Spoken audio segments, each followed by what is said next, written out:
l'ensemble de cette audience. Et je commencerai tout d'abord par Éminence Pasteur Roger Abba Sambou, coordonnateur du Conseil des Églises évangéliques de la Casamance, à travers qui je passe vraiment pour adresser mes salutations les plus respectueuses à l'ensemble vraiment des pasteurs qui nous ont été présentés aujourd'hui. Particulièrement, je souhaite également la bienvenue à nos hôtes de la Côte d'Ivoire, n'est-ce pas? Du Togo. Vraiment à tous ceux qui ont voulu partager avec nous ce moment aussi important, donc qu'est la fête de Noël.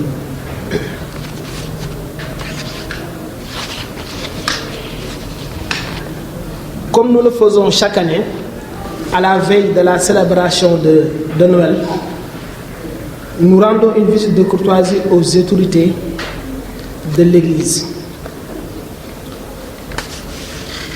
pour vous apporter le message du chef de l'État.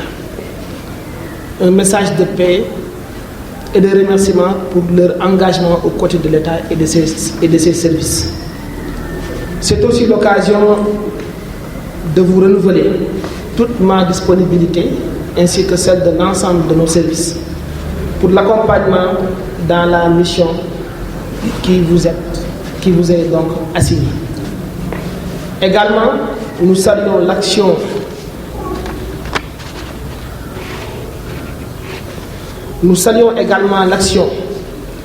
de l'Église évangélique à travers ses œuvres sociales pour l'amélioration des conditions de vie des populations et des perspectives économiques également pour les femmes et les jeunes. Cela contribue à installer un esprit incitatif à la solidarité et au partage. Chers pasteurs, en ces moments de joie et d'espérance et de prière qui traduisent l'harmonie de notre nation dans sa diversité, occasion privilégiée de retrouvailles et de communion spirituelle, retrouvailles également dans la paix, c'est notre vœu le plus cher pour la région de Ziguinchor. Donc solliciter des prières pour la consolidation de cette paix. Et l'espoir est permis avec l'implication de tous les acteurs au rang, de haut rang en tout cas, grâce à leur engagement de tous les jours, nous avons pu, en toutes circonstances, montrer que ce qui nous unit est plus fort que ce qui nous divise. Que nous sommes une nation debout, résolue à préserver donc ses acquis. Face aux défis et aux épreuves, l'esprit de résilience, de solidarité et de partage hérité de nos traditions ancestrales a prévalu. Et le mérite en revient à chacun de vous. Ces vertus, nous devons les cultiver pour relever donc les défis à venir. Restons mobilisés parce que nous n'avons pas encore fini de solder notre passif donc, de ces années. Aujourd'hui, nous avons une paix dont nous nous glorifions, en tout cas au niveau de la région de Casamance. Parce que la cohésion nationale est en fait l'affaire de tous. Elle est d'abord l'affaire de l'État, elle est aussi l'affaire des religieux et des principales communautés, dont la vôtre.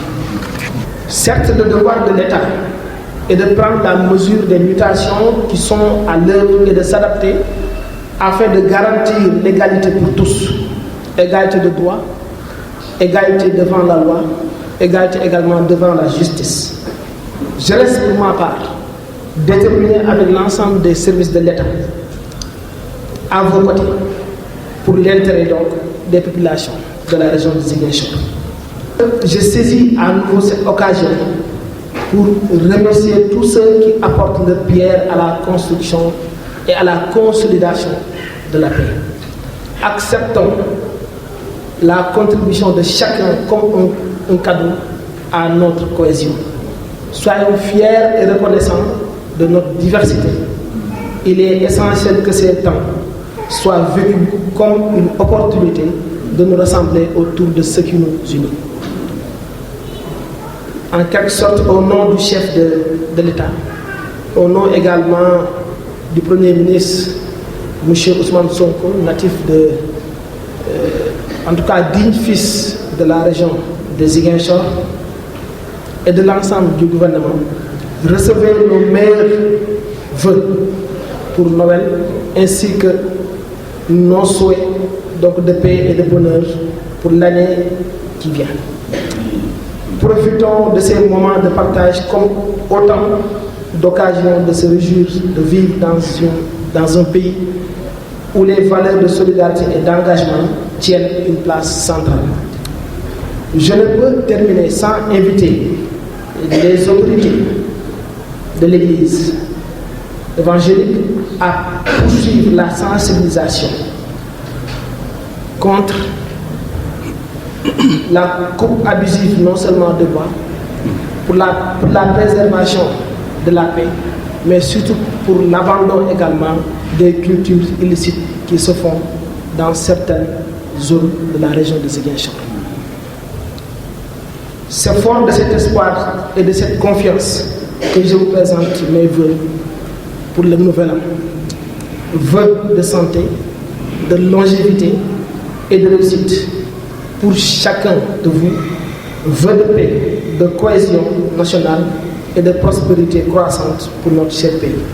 Je vous remercie de votre attention.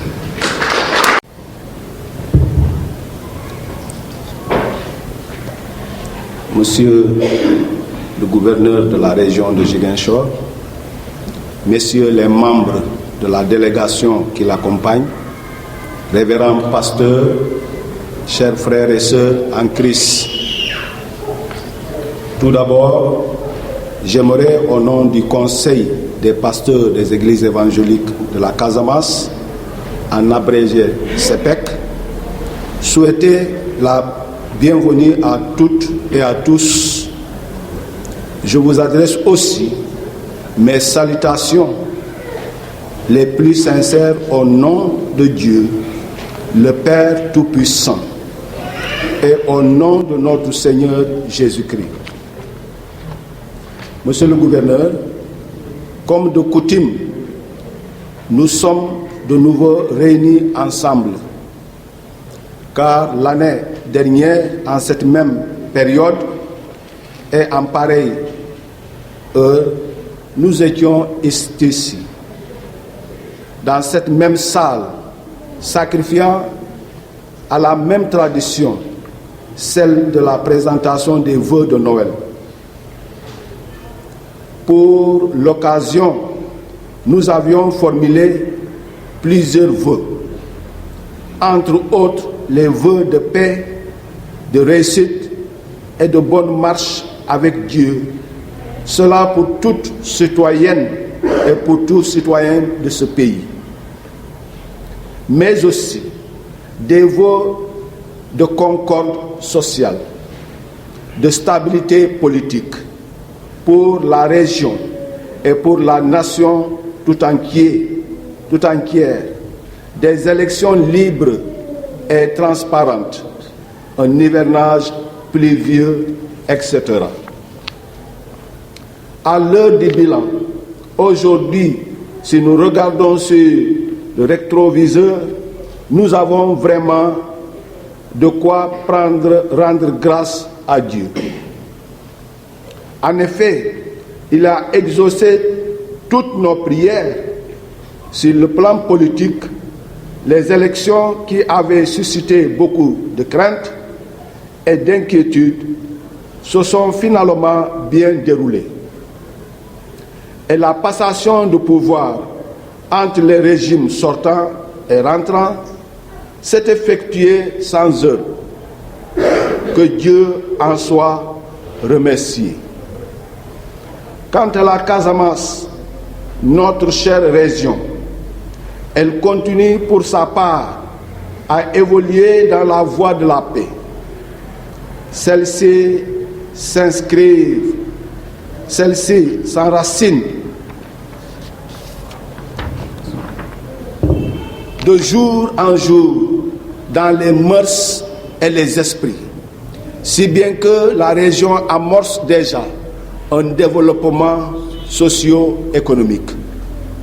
Monsieur le gouverneur, remercions Dieu le Tout-Puissant pour tous ses acquis. Nous prions pour que ce climat de paix et de stabilité perdure. Et tout en souhaitant plein succès au nouveau régime, nous prions pour sa réussite. S'agissant de l'hivernage, je pense que les gens de notre génération n'en ont pas connu une de pluie pluvieuse. De plus, elle n'est accompagnée d'aucune calamité hivernale. Inondations, foudres mortelles, tornades destructrices et j'en passe. Au contraire, elle a été non seulement pluvieuse, mais aussi généreuse. En témoignent les bonnes récoltes dont nos braves paysans ne cessent de bénéficier. Monsieur le gouverneur, nous aurions pu continuer à égrener à l'infini la liste des bienfaits dont le Tout-Puissant a bien voulu gratifier notre pays au cours de l'année 2024. Cependant, ces quelques exemples suffisent pour montrer que nos prières furent exaucées. Ceci nous donne plus de confiance, plus d'abnégation, plus de zèle à continuer à prier pour que cet été de grâce continue. Et il nous faut préserver dans la prière, d'autant plus que les requêtes ne manquent pas. On peut citer au hasard les passions, les crispations politiques qui sont loin de se calmer, malgré les élections, les cas notoires de corruption, les saisies astronomiques de quantité de drogue dans nos frontières, etc. Monsieur le gouverneur, je peux vous assurer que le CEPEC ne ménage aucun effort à prier pour tous ces sujets et pour bien d'autres encore. D'ailleurs, il ne peut en être autrement, car la Bible, notre manuel de référence, nous invite instamment à prier pour le pays et pour la nation où nous habitons. Dans le livre de Jérémie, au verset 7 du chapitre 29, nous lisons: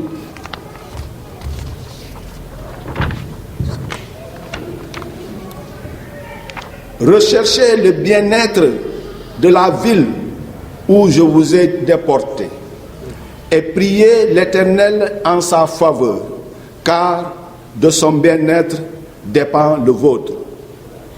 Monsieur le gouverneur, voilà pourquoi prier pour le pays et le bien-être du Sénégal est pour nous une profession, et pour nous qui professons la foi évangélique, un devoir sacro-saint. C'est une recommandation divine. Nous ne prions pas seulement pour le pays, nous le faisons également pour les autorités, aussi bien nationales que régionales. Nous le faisons avec beaucoup de zèle, parce que là encore, il s'agit d'un commandement divin. Car dans sa première lettre, sa première épître à Timothée, au verset 1 à 4, Saint Paul nous dit expressément ceci: je vous exhorte avant toute chose à faire des prières, des supplications, des requêtes, des actions de grâce pour tous les hommes, pour les rois et pour tous ceux qui sont élevés en dignité. Enfin, afin que nous menions une vie paisible et tranquille, en toute piété et honnêteté. Cela est bon et agréable devant Dieu notre Sauveur, qui veut que tous les hommes soient sauvés et parviennent à la connaissance de la vérité. Je peux vous confirmer, Monsieur le Gouverneur, que dans toutes nos différentes paroisses, nous ne cessons d'obéir avec promptitude à cette recommandation biblique. C'est ainsi que dans nos réunions de prière communes, comme dans celles de nos différentes paroisses, nous ne cessons de prier pour le chef de l'État, son Excellence Bassirou Diomaye Diakhar Faye, et pour l'ensemble de son gouvernement dirigé par le Premier ministre Ousmane Sonko. Nous prions également pour toutes les autorités établies de l'État. Sachez, Monsieur le Gouverneur, que nous ne manquons pas aussi de prier pour l'exécutif régional, dont vous êtes la clé de voûte. Monsieur le Gouverneur, avant de conclure mon propos, j'aimerais vous remercier pour l'attention spéciale que vous portez à notre communauté. En effet, il n'y a pas longtemps, vous nous aviez reçus dans votre bureau. Nous vous avions exposé des doléances concernant des difficultés que nous rencontrons dans le cadre des constructions. Laissez-moi vous assurer, Monsieur le Gouverneur, que certains dossiers qui étaient complètement bloqués ont connu de timides avancées. D'autres sont encore en instance. Toutefois, Monsieur le Gouverneur, nous comptons sur votre diligence,